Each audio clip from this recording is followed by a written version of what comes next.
Hello friends, hi. ఇవన్నీ కూడా friends ఇప్పుడు మీకు ఊటికాయలు చూపిస్తాను. ఊటికాయల పంట చూడండి.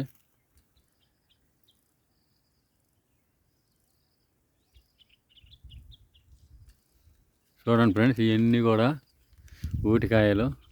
చూడండి చూడండి ఫ్రెండ్స్, ఇవన్నీ కూడా ఎంతో తింటే పచ్చికాయలు పండితే ఎంతో రుచి ఉంటాయి. మరి కాయలన్నీ కూడా ఎంతో రుచి అని చూడండి ఫ్రెండ్స్.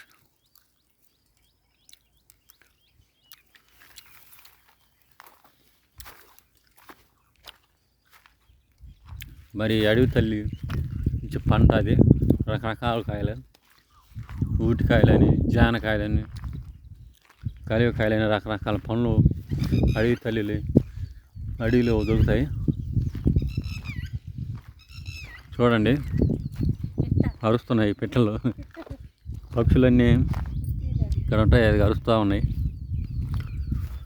చూడండి, ఇక్కడ కూడా ఒక ఊటి చెట్టు ఉంది. ఈ పండిన తర్వాత మళ్ళీ 10 రోజుల తర్వాత మీకు నేను చూపిస్తాను. ఇవన్నీ కూడా పచ్చికాయలు వాన పడితే ఒక నైటు 2 రోజులలో మనకు ఇవన్నీ కూడా వస్తాయి. 1-2 రోజులలో చూడండి. ఇక ఇవన్నీ కోరింద కాయలు అన్నమాట. చూడండి, ఇవన్నీ కోరింద కాయలు. చూడండి, ఈ కోరిన కాయలు ఒక్క వాన పడితే మాగుతాయి. చూడండి, ఇదన్నమాట అడవి కాదు, ఇది చేలు, పట్ట పొలాలే. కాకపోతే చేయక ఇలా చెట్లు మొలిసి ఉన్నాయి భయంకరంగా. ఎన్నో ఉపయోగపడే చెట్లు ఇక్కడ దొరుకుతాయి మనకు, ఎంతో విలువైన చెట్లు. ఇవన్నీ కూడా మరి మనం గమనించుకోవాల్సిన విషయాలు. ఇవన్నీ కూడా ఇక్కడ అంతా ఫ్రీగానే మనకు దొరుకుతుంది. పేస్ట్ కొనాల్సిన పని లేదు. హాయిగా యాపలతో మరి బ్రెడ్ చేసుకోవచ్చు. పేస్ట్ కావాలన్నా పేస్ట్ కూడా వాడతారు పల్లెటూళ్ళలో కూడా, ఇబ్బంది ఏం లేదు.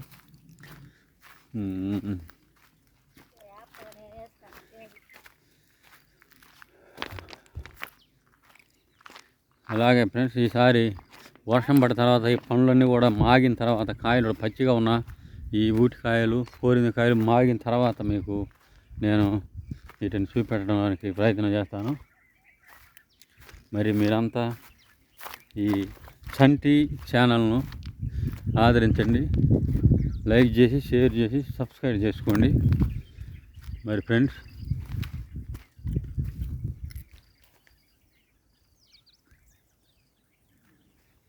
చూడండి, ఇవన్నీ కూడా కోరింద కాయలు. చూడండి, ఇక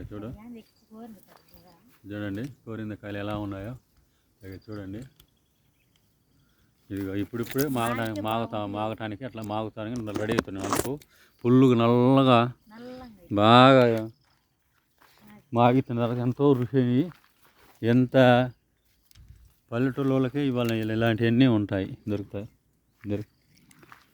ఇక్కడ కూడా ఇంకొక చెట్టు ఉంది, ఇది గొటిక చెట్టు.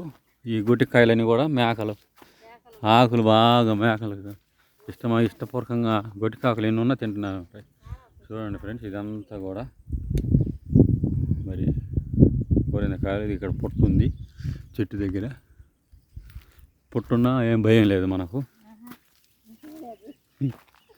ఎందుకంటే ఏం భయం లేదు కాబట్టి. ఇప్పుడు మనం అలాగే మరి లైటింగ్ సరిగా లేదు కాబట్టి, వీడియో కూడా సరిగా రావట్లేదు కాబట్టి నేను తిరిగి ఇంటికి పోతున్నా. ఇప్పుడు చెట్లు అన్ని పేర్లు కూడా నాకు తెలియదు.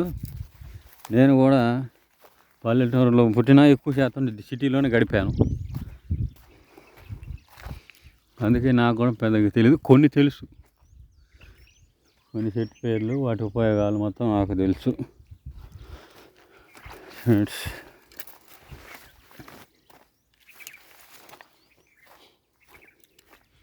చూడండి ఫ్రెండ్స్, చూడండి ఇదంతా కూడా కాలువ తవ్వారు.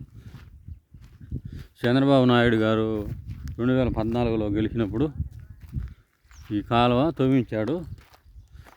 ఇదంతా ఈ కాలువలో నీళ్ళు కానీ వదిలితే మరి ఎన్నో ఎకరాలు ఇప్పుడు నేను చూపించిన ఈ పొలాలన్నీ కూడా మళ్ళీ పంటలు వేస్తాం. ఇది చూడండి, ఇదంతా కాలువ నీళ్ళు. ఈ కాలువ పని పూర్తి కాక మరి ఇదంతా కూడా అలా ఉంది. ఈ నీళ్ళు కానీ వదిలితే కొన్ని వేల ఎకరాలు ఇక్కడ అన్ని గ్రామాలలో మా ఒక్క ఊరికే కొన్ని 1000-2000 ఎకరాలు సాగు అవుతుంది. అలాగే ఈ మండలం, ఈ జిల్లా మొత్తం ప్రకాశం జిల్లాలో ఎన్నో ఎకరాలు ఉన్నాయి. వేల ఎకరాలన్నీ కూడా సాగులోకి వచ్చి ఏదో ఒక పంట వేస్తారు.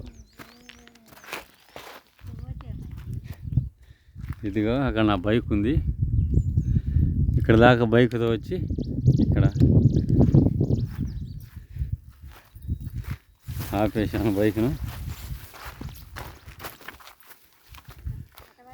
హాయ్ ఫ్రెండ్స్,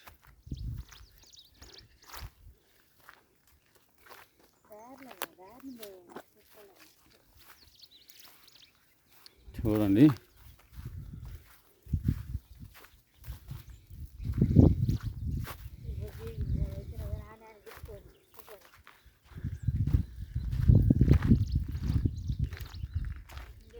ఇది నా బైకు. చూడండి ఇక్కడ బైక్ పెట్టుకొని ఇదంతా ఇది చేను, ఇవన్నీ చేలు, అన్ని చేలే. కరెంట్ స్తంభాలు, లైన్ కూడా ఉంది. మోటార్లు వేసుకొని చేసుకోవచ్చు, కానీ మోటార్లు వేసుకొని నీళ్ళు పడతాయో పడవ అనేది వేయరు. నది కాక ఎక్కువ అడవి ప్రాంతం కాబట్టి కొంచెం ఒక్కళ్ళు వేయాలంటే వేయరు పంట. అందరూ వేస్తే వరుసన కాబీలు రావడానికి కూడా బాగుంటుందని ఉంటారు, వేస్తారు. ఈ నెల చివరిలో వేస్తారు పంటలు. Okay friends, bye.